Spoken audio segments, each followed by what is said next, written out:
গুরু এবং শিষ্যের লড়াই ইংলিশ প্রিমিয়ার লিগে এখন বিশেষ আকর্ষণ।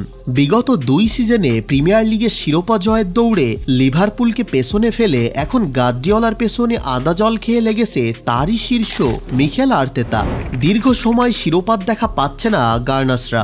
হয়তো সিটি না থাকলে অন্তত একটি শিরোপা হলেও চলে আসতো কয়েক সিজনে। গুরুকে টক্কর দেওয়ার একটি ম্যাচ ছিল গতকাল রাতে।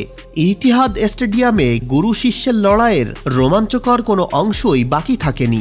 আর্সেনালের উপরে দোষারোপ হয়েছে তারা ফুটবলের ডার্ক আর্ট ব্যবহার করে সিটির মাঠ থেকে পয়েন্ট পেয়েছে। কি ছিল সেই ডার্ক আর্ট?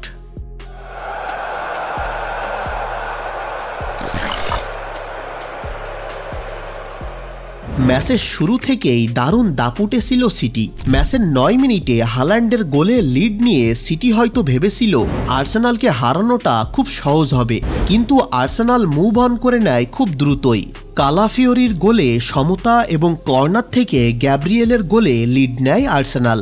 ম্যাচের দখল তখন আর্সেনালের হাতে এসে যায়, কিন্তু ভাগ্য আর্সেনালের পক্ষে যে ছিল না সেটা হাফ টাইমেই বোঝা গিয়েছিল।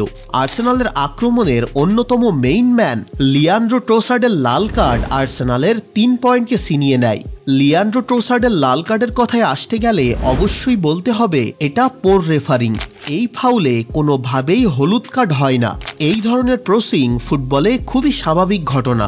বার্নার্ডো সিলভারের নাটকের জন্যই লাল কার্ডটি পায় ট্রোসার্ড। কালফিওরির পারফরমেন্স গত ম্যাচে অসাধারণ ছিল। আর্সেনালের রাইট লেফট সাইডের জন্যই সে পারফেক্ট ম্যান। এমন পারফরমেন্সের ধারা অব্যাহত থাকলে সে নিঃসন্দেহে এই যুগে সেরা ডিফেন্ডারদের মধ্যে অন্যতম হবে। ডার্ক আর্টের কথায় আসতে গেলে প্রথমেই জানা দরকার ডার্ক আর্ট কি। ডার্ক আর্ট মূলত নেতিবাচক খেলার ধরনকে বোঝায়, যেমন সময় নষ্ট করা, অভিনয় করে প্রতিপক্ষের খেলোয়াড়দের কার্ড খাওয়ানো। আর্সেনাল অবশ্যই ডার্ক আর্ট ফলো করেছিল। তারা সেকেন্ড হাফ থেকেই সময় অপচয় করছিল, সিটির খেলোয়াড়দের মনোবল নষ্ট করার জন্য যা দরকার তাই করছিল। 10 জন খেলোয়াড় নিয়ে যখন কোনো দল ম্যাচের লিড নিয়ে থাকে তখন এমনটা করাটাই স্বাভাবিক। সিটিও তো আর্সেনালের সাথে একই কাজ করেছে। ট্রোসার্ডের ফাউলে বার্নার্ডো সিলভারের নাটকটা পিওর ডার্ক আর্টের অংশ। তো সেই সিটি যদি আর্সেনালের ডার্ক আর্টের অভিযোগ দেয় সেটাকে হিপোক্রেসি ছাড়া আর কিছুই বলা যায় না।